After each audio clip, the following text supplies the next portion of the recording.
नमस्कार दोस्तों, आप लोगों का मेरे चैनल पे स्वागत है। आशा करता हूँ कि सब लोग अच्छे होंगे। तो आज मैं अपने जो हम लोग वेस्टर्न फिलॉसफी की सीरीज चला रहे हैं उसमें मैं आज और एक स्कॉलर के साथ आप लोगों के सामने प्रस्तुत हुआ हूँ। तो आज का जो हमारा टॉपिक है वो बेसिकली आर्थर शोपेनहेयर के ऊपर है, जो कि जर्मन फिलॉसफर हैं। तो इनके बारे में इनकी जो क्या आइडियोलॉजी है, उनकी क्या जो विचारधारा है, आज इनकी विचारधारा को समझेंगे और इसको गहराई में अपने जीवन में लगाने का प्रयास करेंगे। तो इसी उमंग और उत्साह के साथ जो लोग चैनल पे नए हैं, चैनल को लाइक सब्सक्राइब कर लें और चैनल के साथ जुड़े रहें। तो आज मैं आप लोगों को एक ऐसे दार्शनिक, ऐसे विचारक, ऐसे हम कह सकते हैं रेवोल्यूशनरी इंसान की कहानी या उनकी जो आइडिया है उनको आप लोगों के सामने साझा करूंगा और आशा करता हूं कि आप लोगों को पसंद आएंगी। तो जो इनका पहला स्टेटमेंट है, ये कहते हैं कि ये संसार जो है एक इच्छाओं के माया जाल है।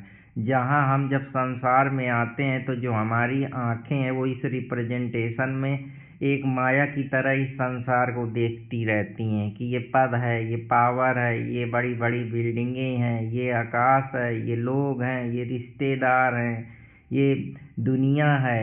इस दुनिया की चकाचौंध में, इस दुनिया के मायावी तिलिस्मी माया जाल में जो लोग हैं वो खो जाते हैं। कोई भी चीज़ उनको अच्छी दिखती है तो उसको पाने का प्रयास करते हैं। कुछ भी जो उनके मन को संतुष्टि देता है या उनको शॉर्ट टाइम डोपामीन देता है, उसके पीछे वो ज़िंदगी भर भागते रहते हैं। तो यही उनकी फिलॉसफी है कि हम अपनी अंधी इच्छाओं के कारण अपनी जो ब्लाइंड डिजायर है ज़िंदगी भर काम करते रहते हैं। ये एक लूप होल है जो कभी पूरा नहीं होता, क्योंकि जो हमारी इच्छाएं हैं वो अनंत हैं, वो कभी ख़त्म नहीं होती हैं। हम एक इच्छा पा जाते हैं, फिर हमको दूसरी इच्छा की चाह हो जाती है। जब छोटे होते हैं तो खिलौने की चाह होती है, थोड़ा बड़े होते हैं तो हमको सिक्योरिटी, अपने बचाव की चाह होती है, हमको कोई सम्मान दे, हमको कोई वैलिडेशन दे, हमको कोई चाहे, हमको कोई माने, कोई हमारी तारीफ करे। तो हम जो इन्हीं चाह और इच्छाओं के कारण ही ज़िंदगी भर जो है अपने को दिखाने के लिए परेशान रहते हैं। फिर हमको पद, पावर, प्रतिष्ठा की चाह, फिर धीरे धीरे हमको हायर स्पिरिचुअल जो अथॉरिटी है उसकी तरफ हमारा झुकाव हो जाता है। तो हमारी ज़िंदगी बस ऐसी ही अधूरी इच्छाओं के कारण ही निकल जाती है। तो इनकी यही फिलॉसफी है जिसके बारे में आज मैं बात करूँगा। जो ये इच्छाएं हैं ये हमारी अनंत ग्रीड के कारण है, हमारी अनंत चाह के कारण है जो हमको परेशानी कर देती हैं। यही इच्छाएं जब हमको पूरी हो जाती हैं तो फिर हम कोई नई इच्छाएं बना लेते हैं। जब वो इच्छाएं पूरी हो जाती हैं फिर हम कोई नई इच्छा बना लेते हैं। तो हमारी ज़िंदगी जो है वो ऐसे ही चलती रहती है, ये कभी जो है ख़त्म नहीं होती है। और इस ख़त्म ना होने का इसमें यही कारण है कि जो हमारी इच्छाओं की कोई लिमिट नहीं है, ये अनलिमिट है। इसी डिजायर के कारण, जैसा बुद्धा कहता है कि जो हम सफरिंग हमारी डिजायर के कारण है, तो ये डिजायर कभी पूरी नहीं होती हैं। एक पद मिल गया, एक चीज़ मिल गई तो हम दूसरे चीज़ की चाह पे लग जाते हैं। तो ये जो अल्टीमेट सफरिंग का साइकिल है ये कभी ख़त्म नहीं होता। किसी को पैसे की डिजायर है, किसी को पद की है, किसी को वैलिडेशन की है, किसी को रिस्पेक्ट की है, किसी को किसी चीज़ की है, कोई क्रिएशन की चाह रखता है, कोई डिस्ट्रक्शन की चाह रखता है, कोई आइडियोलॉजी से लोग उसको पहचाने, किसी की थिंकिंग, बिहेवियर, एटीट्यूड से लोग उसको जाने, या कोई भी वो जो है चाह उसके माइंड की ही तो ये सोच है। इस माइंड की सोच की वजह से हम अपनी जो डिजायर हैं वो कभी पूर्ण फुलफिल नहीं कर पाते। अगर फुलफिल भी हो जाती हैं तो फिर हमारा मन जो है कोई नई जो चाह है वो पैदा कर लेता है, क्योंकि हमारे माइंड की क्या है वो पूरी तरीके से अपने आप को कुछ नया के पीछे लगा रहता है। समथिंग न्यू, यही समथिंग न्यू हमारे अंदर ग्रीड डालता है, नई चाह, नई डिजायर पैदा करता है। तो हम इसी लूप होल में ज़िंदगी भर भटकते रहते हैं, कभी हम इस लूप होल से बाहर ही नहीं निकल आते। और इसी डिजायर, चाह की वजह से हम ज़िंदगी में इफर्ट करते हैं, आंधी आंधी में भागते हैं, उसको पाने का प्रयास करते हैं। लेकिन जब वो हमको मिल जाता है तो हमको नीरसपन आता है, फिर हम कोई नई डिजायर चुनते हैं, नई इच्छा बनाते हैं। यही इच्छाएं जो है हमको अनंत काल तक जो है हमारे ड्राइविंग फोर्स ऑफ एक्शन को चलाती रहती हैं, और हम उनके पीछे है आंधी की तरह बिल्कुल ब्लाइंडली फॉलो करते रहते हैं, क्योंकि हमको लगता है कि ये चीज़ पूरी हो जाएगी तो हमको सुख मिल जाएगा, हमको वैलिडेशन मिल जाएगा, हमको सम्मान मिल जाएगा, हमको ये मिल जाएगा। लेकिन वो कभी इच्छाएं जब वो पूरी हो जाती हैं, फिर हमारा माइंड कोई नई चाल बुन देता है, नई स्टोरी बना देता है। अपने मन को समझाने के लिए हमारा जो मन है वो हजार तरीके के बहाने बनाता है, जिसको मैंने कॉग्निटिव डिसोनेंस के बारे में साइकोलॉजी में बताया था। इसी को कुछ नया पाने की जो चाह होती, इसी को साइकोलॉजी में ट्रेडमिल अप्रोच बोलते हैं। तो ये सारी चीज़ों के बारे में मैं बात कर रहा हूँ। इसी फंड की वजह से हम जिंदगी में कुछ ना कुछ अचीव करना चाहते हैं, कुछ ना कुछ पाना चाहते हैं, कुछ ना कुछ सम्मान, पद, पावर, प्रतिष्ठा, जो भी चीज़ आपके जीवन का उद्देश्य है। इसी अंधी डिजायर, अंधी इच्छाओं के कारण हम जिंदगी भर जो है सफ़र करते रहते हैं। हम चाहते हैं कि ये मिल जाएगा तो हमारी ज़िंदगी बेहतर हो जाएगी, ये हो जाएगा तो मैं बेहतर हो जाऊंगा, लोग मुझे प्रेम करेंगे तो मैं को अच्छा महसूस होगा, मेरा अचीवमेंट हो जाएगा। लेकिन वहाँ भी तो कुछ नहीं है कि वही चीज़ है ना कि चाहे आप जितना प्रयास कर ले, लेकिन ये कभी ख़त्म होने का नाम ही नहीं लेती। इसीलिए है ना कि पा लेने की जो खुशी है, खो देने का गम, यही ज़िंदगी है। तो हम इसी अंधी रेस में जो है नई नई डिजायर बनाते रहते हैं। लेकिन जब हम समझ जाते हैं, इंसान तभी समझदार बनता है जब ये जान जाता है कि ये उसकी इच्छाओं का कोई अंत नहीं है, वो कभी भी इस साइकिल से बाहर नहीं निकल सकता अगर वो समझदारी के साथ अपने थॉट्स, अपनी मेमोरी, अपनी थिंकिंग, अपने परसेप्शन, एटीट्यूड, नज़रिए को अगर वो समझ नहीं रहा, उस पर एक जो है सामंजस्य नहीं बना रहा,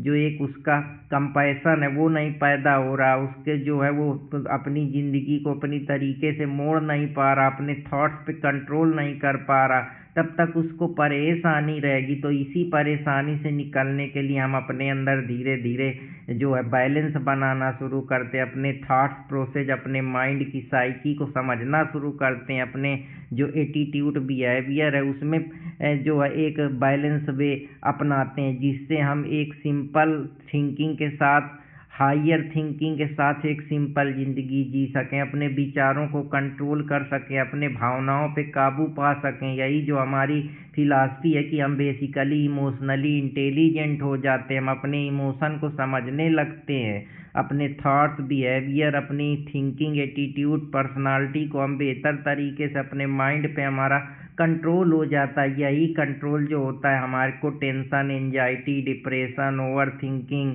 या जो और समस्याएं हैं, जैसे आज के मॉडर्न साइंस में, न्यूरो साइंस में बाइपोलर डिसऑर्डर है, ट्रामा है, और तमाम प्रकार के पोस्ट ट्रॉमेटिक डिसऑर्डर है, मल्टीपल पर्सनालिटी डिसऑर्डर है। तो ये जो समस्याएं, आइडेंटिटी लॉस है, एग्जिस्टेंशियल क्राइसिस है, इनसे हमको बाहर निकालता है, क्योंकि जो हमारी अंधी इच्छाएं हैं उन पे हम कुछ हद तक काबू करने का प्रयास करते हैं। एक ऐसी ज़िंदगी जीते हैं जहाँ बैलेंस हो, जहाँ सिंपल लिविंग हो लेकिन हायर थिंकिंग हो, कंपैशन हो, हॉनेस्टी हो, करुणा हो, उदारपन हो, लव हो, पीस हो, लोगों के प्रति सम्मान हो। यही चीज़ है, हम लोगों को जो है उनको इमोशनली उनसे कनेक्ट होते हैं, उनके इमोशन को समझते हैं, उनके बिहेवियर, थिंकिंग को समझते हैं, अपने थॉट प्रोसेस को समझते हैं। यही जो है मानव के जो नए रूल्स हैं, नई वैल्यू का निर्माण करती। वरना हम इसी आंधी में तो हम बेसिकली डिजायर से परेशान हैं। अगर हम उसमें अपनी समझ पैदा कर लें,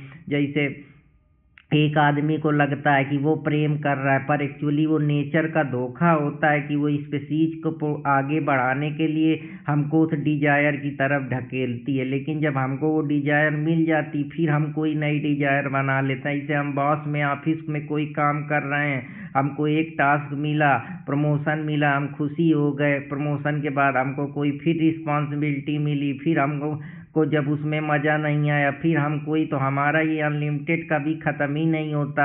हमको लगता है मटेरियलिज्म जी लेंगे, अच्छा गाड़ी बंगला घर ले लेंगे तो वही अंत है। फिर हमको किसी शांति की चाह, पीस की चाह पैदा हो जाती है। इसी प्रकार से बिजनेस में देख लीजिए, एक बिजनेस पूरा तो दूसरा बिजनेस पूरा। एक पॉलिटिकली में सिस्टम में तुमने चुनाव जीत लिया, MP MLA बन गए, तो दोबारा चाह MP MLA बन गए, तो अब इसके बाद तुमको मंत्री की चाह, मंत्री बन गए तो PM की चाह, PM बन गए तो राष्ट्रपति की चाह। तो ये चाह तो भी तुम्हारी खत्म होएगी नहीं। सोसाइटी में तुम आ गए तो अब तुमको वैलिडेशन की चाह, रिस्पेक्ट की चाह, स्टीम की चाह, पैसे की चाह। ऐसे एजुकेशन जिंदगी में एक पेपर निकाल लिए तो उससे मन नहीं भर रहा, तो अब मुझको IAS बनना है। IAS बन गए तो फिर अब कैबिनेट सेक्रेटरी बनना है, कैबिनेट सेक्रेटरी बन गए फिर कोई नई चाह।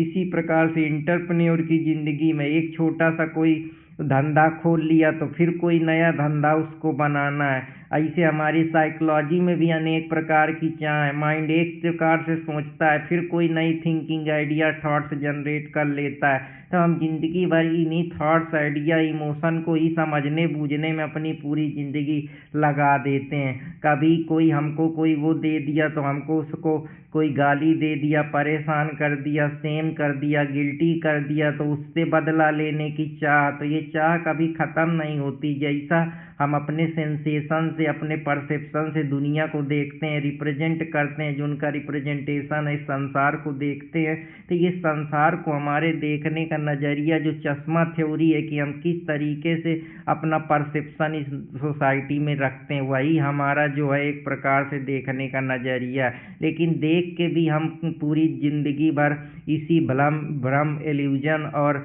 हॉलोसिएशन में जीते रहते हैं। हमको लगता है कि हम सही कर, पर चाह के भी लास्ट में हमको कुछ नहीं मिलता। यही जो सफरिंग है हमको हमेशा नई डिजायर की तरफ खींचती है। इसी डोपामाइन लूप में हम जिंदगी भर घूमते रहते हैं। तो यही है कि जब आदमी समझदार हो जाता है, वो अपनी इच्छाओं को, अपने थॉट्स, अपने perception, memory, thinking, behaviour, personality को समझने लगता है, अपने इमोशन को जो है कंट्रोल करता है, इंटेलिजेंट हो जाता है इमोशनली, तभी उसके अंदर उदार, करुणा, दया, मोह, प्रेम, ये सब चीज़ें जागती हैं। तब वो जो है असली क्रिएटिविटी, असली कंपैशन, असली आर्ट, म्यूजिक और सिंपल ज़िंदगी जीने पे विश्वास करने लगता है कि हमारी ख्वाहिशों का कोई अंत नहीं है। हजारों ख्वाहिशें ऐसी कि हर ख्वाहिश पे दम निकले, बहुत निकले मेरे अरमान, लेकिन फिर भी कम निकले। यानी ख्वाहिशों का अंतहीन संसार है, इसका कोई लास्ट नहीं है। इंसान हमेशा तड़पता रहेगा। यही जो फिलॉसफी है, ये शोपेनहेयर की फिलॉसफी है कि पद, पावर, प्रतिष्ठा, validation, emotion, behaviour, thought, thinking, perception, attitude, behaviour, personality, जिंदगी भर आदमी अपने को प्रूव करने पे ही लगा रहता है। जैसे बाइन चून यांग, मलेशियन फिलासफर है, जो कहता है हम दूसरों से नहीं परेशान है, हम रोज अपने आप से कंपैरिजन, अपने को बेहतर दिखाने के लिए जिम में जाते हैं, 10 घंटा पसीना बहाते हैं, एजुकेशन में बेहतर करते हैं कि मेरे को कोई वैलिडेशन सीख करे, टॉपर बनने का प्रयास करते हैं। हम फलाने, बेसिकली हम अपने आप को ही बर्न आउट कर दिए, मशीनों की तरीके अपने को प्रूव करने के लिए दूसरों की नज़र पे हम लगे हैं। यही बाई चून चौंग का जो फिलासफी है, जिसको बर्नआउट सोसाइटी, जो कि मलेशियन फिलासफर है, वो इसकी गहराई तक बताते हैं।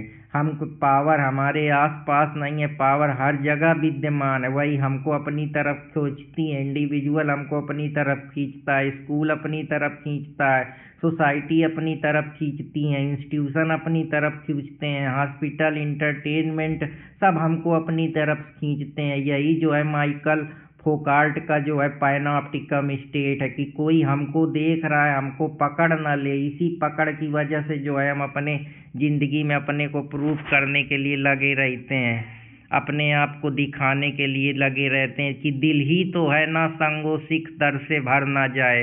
ये गालिब की शायरी है कि यहाँ पेन कोई दुश्मन नहीं है, लेकिन आपको जब जान जाते हैं कि डिजायर की वजह से, ये अपने थॉट्स पे जो कंट्रोल नहीं है, इन्हीं की वजह से समस्या है, तब एक्चुअली में जो तुम्हें अपने अपने इंसान को मैच्योर बनाता है, समझदार बनाता है। यही शोपेनहायर कहते हैं कि जो तुम्हारी इच्छाएं हैं, यही इच्छा तुमको दर्द देती है, यही दर्द तुमको गहराई देती, यही गहराई एक दिन कला बन जाती। जब हम पेंटिंग के जरिए, सिंगिंग के जरिए, डांसिंग के जरिए, अपने इमोशन के जरिए कुछ क्रिएट करते हैं, कुछ सोचते हैं, कुछ शायरी के जरिए, कुछ इमोशन के जरिए किसी को उतारते हैं, किसी को बताते हैं, रिप्रेजेंट करते हैं, क्रिएट करते हैं, दूसरों के सामने प्रेजेंट करते हैं, तो वही हमारे थॉट्स का परिणाम है। जैसे जिससे मूवियाँ बनी, ये संसार बना, ये कला बनी, ये लोग बने, ये सब इन्हीं चीज़ों का परिणाम है। जो हमारे दबे हुए इमोशन है, जो कार्ल जंग कहता है कि शैडो जोन है हमारा,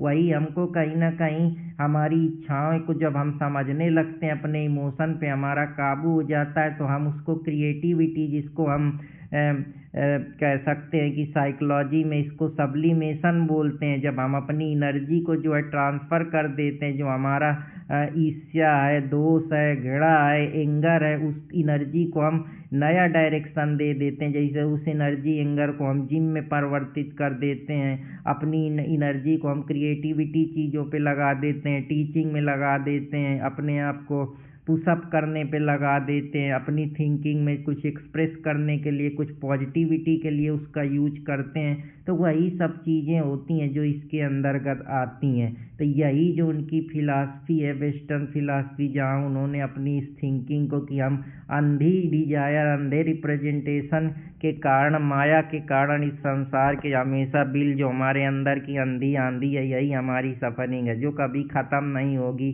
तो यही इनका बेसिकली जो जिसको हम अपने इंडियन फिलॉसफी से बुद्धा की जो सफ़रिंग है उससे जोड़ सकते हैं कि यही जो सफ़रिंग का कारण है, यही कारण जो है हमको परेशान कर रहा है। तो फिर कोई नए टॉपिक के साथ मुलाकात करूँगा, तब तक हंसते रहें, मुस्कुराते रहें, चैनल से जुड़े रहें और अपने दोस्त अर्पित कुमार इलाहाबादिया के साथ जुड़े रहें। तो फिर मुलाकात होगी, तब तक यूं ही हंसते रहें, मुस्कुराते रहें। फिर कोई नए टॉपिक के साथ आप लोगों के साथ उपस्थित होऊंगा। तब तक अपनी इजाज़त दे अपने दोस्त अर्पित कुमार इलाहाबादिया को। जय हिंद दोस्तों, जय भारत।